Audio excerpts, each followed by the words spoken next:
Law of ഗ്രാവിറ്റിയെ കുറിച്ച് നമുക്ക് അറിയാമെങ്കിലും അറിയത്തില്ലെങ്കിലും ഇറ്റ് സ്റ്റിൽ വർക്കിംഗ്. ശരിയല്ലേ? അപ്പൊ എനിക്ക് ഗ്രാവിറ്റി എന്താണെന്ന് അറിയത്തില്ല, പക്ഷെ അതിവിടെ നടന്നുകൊണ്ടിരിക്കുകയാണ്. എനിക്ക് ലോ ഓഫ് അട്രാക്ഷൻ എന്താണെന്ന് അറിയത്തില്ല, but it still working. Okay, അപ്പൊ എന്നതുപോലെ ഇദ്ദേഹമാണ് ദ ഗ്രേറ്റ് ഹാർമോണിയ എന്ന പുസ്തകത്തിൽ അദ്ദേഹം എന്ത് കൊണ്ടുവന്നു? ഈ ഒരു വാക്ക് കൊണ്ടുവന്നു. ഇനി അതിനെ ഒരു യൂണിവേഴ്സൽ ലോ ആയിട്ട് അംഗീകരിച്ച് ഒരു പുസ്തകത്തിൽ കാണപ്പെട്ടു. അതാണ് ദ ലോ ഓഫ് സക്സസ് എന്ന് പറയുന്ന ഒരു പുസ്തകം. അത് ഇങ്ങനെ ഒരു യൂണിവേഴ്സൽ ലോ ആയിട്ട് കൊണ്ടുവന്നത് 1986-87 കാലഘട്ടത്തില് പ്രന്റിസ് മുൾഫോർഡ് എന്ന് പറയുന്ന ഒരു വ്യക്തിയാണ്. കണ്ടോ? അപ്പൊ നമ്മള് പ്രചാരം നേടിയത്, ഇത് ലോകത്തിലുള്ള എല്ലാ ആൾക്കാരും അറിഞ്ഞത് 2006 സീക്രട്ട് എന്ന് പറഞ്ഞൊരു സിനിമ ഉണ്ടായിരുന്നു. സിനിമ ഇറങ്ങി, ഏകദേശം ഒരു ഇപ്പോഴും യൂട്യൂബിൽ നിങ്ങൾക്ക് കാണാം. 1.25 മണിക്കൂറുള്ള ഒരു മൂവിയാണ്. അതോടുകൂടി ഇതങ്ങ് കൈവിട്ടുപോയി, ലോകം മുഴുവനുമായി.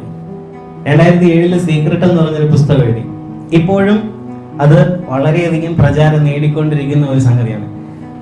പല ആൾക്കാരും ധരിച്ചു വെച്ചിരിക്കുന്നത് റോണ്ട ബൈൻ എന്ന് പറഞ്ഞൊരു വ്യക്തിയാണ് ലോ ഓഫ് അട്രാക്ഷൻ ഇവിടെ ഇൻട്രൊഡ്യൂസ് ചെയ്തതെന്നാണ്. അല്ല.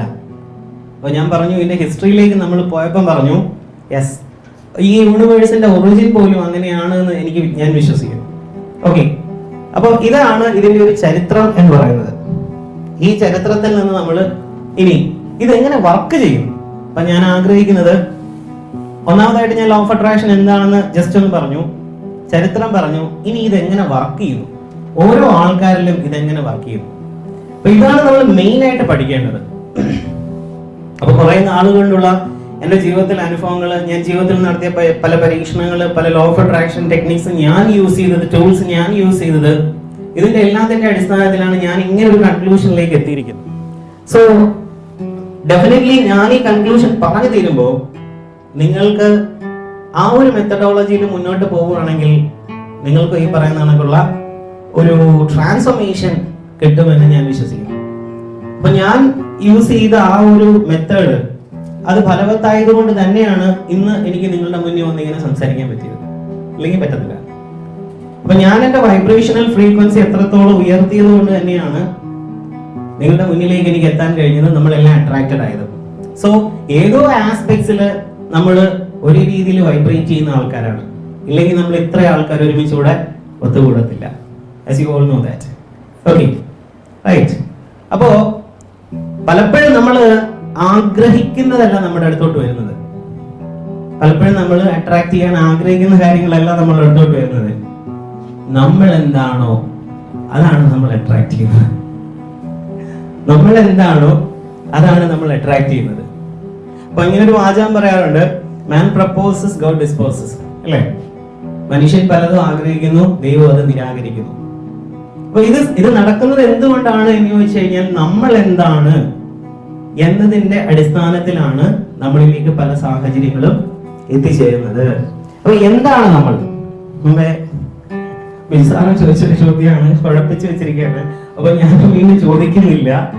ഓക്കെ, വാട്ട് ആം ഐ അല്ലെങ്കിൽ വാട്ട് ആർ യു എന്ന ക്വസ്റ്റ്യന് എനിക്ക് സിംപ്ലി കണ്ടെത്താൻ പറ്റിയ ഒരു ആശയമാണ് ഞാൻ ഇവിടെ പ്രസന്റ് ചെയ്തിരിക്കുന്നത്.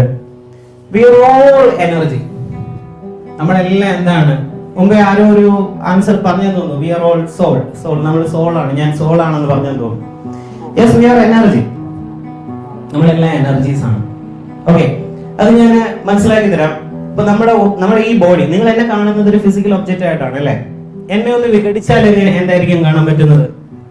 എന്നെ ഒന്ന് വിഘടിച്ചാൽ നിങ്ങൾ എന്ത് കാണും? കുറെ മോളിക്യൂൾസ് കാണാം. ആ മോളിക്യൂൾസിന്റെ ഉള്ളിലേക്ക് പോയ ആറ്റം കാണാം. അതിന്റെ ഉള്ളിലേക്ക് പോയ ഇലക്ട്രോണും ന്യൂട്രോണും പ്രോട്ടോണും ഒക്കെ കാണാം, അല്ലെ? ഇലക്ട്രോണിന്റെ ഉള്ളിൽ ക്വാർട്സ് എന്ന് പറയുന്ന ഒരു കാര്യമുണ്ടെന്ന് പറയുന്നു. ഇനി ഈ ശാസ്ത്രജ്ഞന്മാർ വീണ്ടും തുടർ പരീക്ഷണങ്ങൾ നടത്തിയപ്പോഴത്തേക്ക് അവരെ ഒരു കോൺഷ്യസ്നെസ്സിലേക്ക് എത്തി എന്ന് പറയുന്നു. അതിന്റെ പ്രത്യേക എംപ്റ്റിനെസ്, ശൂന്യതയിലേക്ക് എത്തി എന്ന് പറയുന്നു. സോ നമ്മളെല്ലാവരും എന്താണ്? ആറ്റംസ് കൊണ്ട് നിർമ്മിച്ചിരിക്കുന്ന ആൾക്കാരാണ്. It's energy. What see around us is energy. നിങ്ങൾ ഇരിക്കുന്ന ടേബിള്, ചെയർ, ഈ ഭിത്തി, എല്ലാം, എന്റെ കയ്യിലിരിക്കുന്ന മൈക്ക്, ഇതെല്ലാം എന്താണ്? It is all made up of energy. നോക്കൂ, ഞാനൊരു ആശയം നിങ്ങളോട് ഷെയർ ചെയ്യാം. നിങ്ങൾക്ക് അത് കോപ്പപ്പ് ചെയ്യാൻ പറ്റുന്നുണ്ടോ നോക്കാം. എന്റെ ബോഡി ഇവിടെ അവസാനിക്കുന്നതാണ് നിങ്ങൾ കാണുന്നത്. എന്റെ ബോഡി ഇവിടെ എൻഡ് ചെയ്യുന്നതായിട്ടാണ് നിങ്ങൾ കാണുന്നത്, അല്ലെ? മെറ്റീരിയലിസ്റ്റിക്കലി നിങ്ങൾ കാണുന്ന എന്റെ ബോഡി ഇവിടെ എൻഡ് ചെയ്യുന്നതാണ്, അല്ല? എന്റെ ഈ ബോഡിയുടെ തൊട്ടടുത്ത് എന്തുണ്ട്? വാക്വം, എനർജി, അല്ലെ? വാക്വത്തിൽ എന്തുണ്ട്? Energy. So I'm connected to that energy അല്ലെ. ഇത് അങ്ങോട്ട് എക്സ്റ്റെൻഡ് ചെയ്ത് പോകുന്നു, ആ ഭിത്തി എനർജിയാണ്, അവിടുന്ന് അങ്ങോട്ടൊരു എക്സ്റ്റൻഷൻ വരുന്നു, ഈ എക്സ്റ്റൻഷൻ എവിടം വരെ ചെല്ലുന്നു?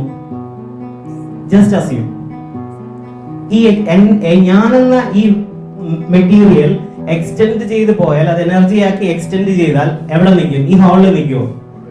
തിരുവനന്തപുരം ജില്ലയിൽ നിൽക്കുമോ? ഞാൻ എവിടം വരെ എക്സ്റ്റെൻഡ് ചെയ്യും? ഈ യൂണിവേഴ്സിന് എവിടം വരെ എക്സ്റ്റൻഷൻ ഉണ്ടോ അവിടെ വരെ. So what am I? What am I? What are you?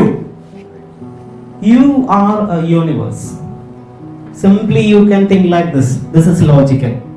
അപ്പൊ നിങ്ങളൊരു എനർജിയാണ്, ഞാനൊരു എനർജിയാണ്. Am I universe? You are a universe. അപ്പൊ നിങ്ങൾക്ക് ആവശ്യമുള്ള എല്ലാം അവിടെ ഉണ്ട്. നിങ്ങൾക്ക് ആവശ്യമുള്ള